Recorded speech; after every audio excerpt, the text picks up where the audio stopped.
সবাই কেমন আছো? কালকে যেহেতু রথ, তো আমি আজকে আরো একটা নতুন ব্লগ নিয়ে চলে এসেছি। যার যার বাড়িতে জগন্নাথ আছে ছোট্ট আমার মতো, তো তার রথ বার করতেই হচ্ছে। এই যে আমি তার জন্য ওই রথটাকে আমি বার করলাম। ওর জন্য প্রত্যেক বছর বার হয়, আনা ছিল।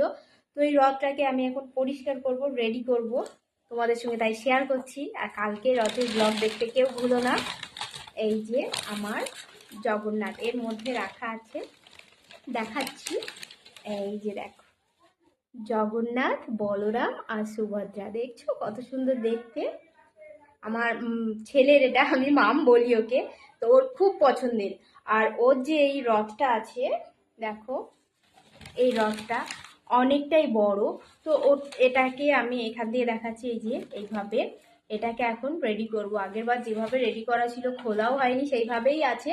এটাকে এখন ওয়াশ করব, পরিষ্কার করে গুছাবো, আর কালকে তাড়াতাড়ি এটাকে রেডি করে বার করব। এখন এমনি এটা আর্টিফিশিয়াল ফ্লাওয়ার দেওয়া আছে, কালকে এটাকে এমনি অরিজিনাল যে ফ্লাওয়ারগুলো হয় সেটা দিয়ে রেডি হবে। তো তোমরা দেখতেই পাবে কালকে। আজকে একটু তোমাদের সঙ্গে শেয়ার করছি। ভালো লাগলে অবশ্যই লাইক করো আমার এই ব্লগটা। তো আজকের মতো আমি মিনি ব্লগটা এখানেই শেষ করছি, কারণ এটা এখনো পরিষ্কার হয়নি, তোমাদের ফাইনাল লুক দেখাতে পারছি না, কালকে দেখাবো। যারা যারা আমার চ্যানেলে নতুন অবশ্যই সাবস্ক্রাইব করো। ততক্ষণে জন্য সবাই ভালো থাকবে, টাটা। কালকে আবার সবার সঙ্গে দেখা হবে।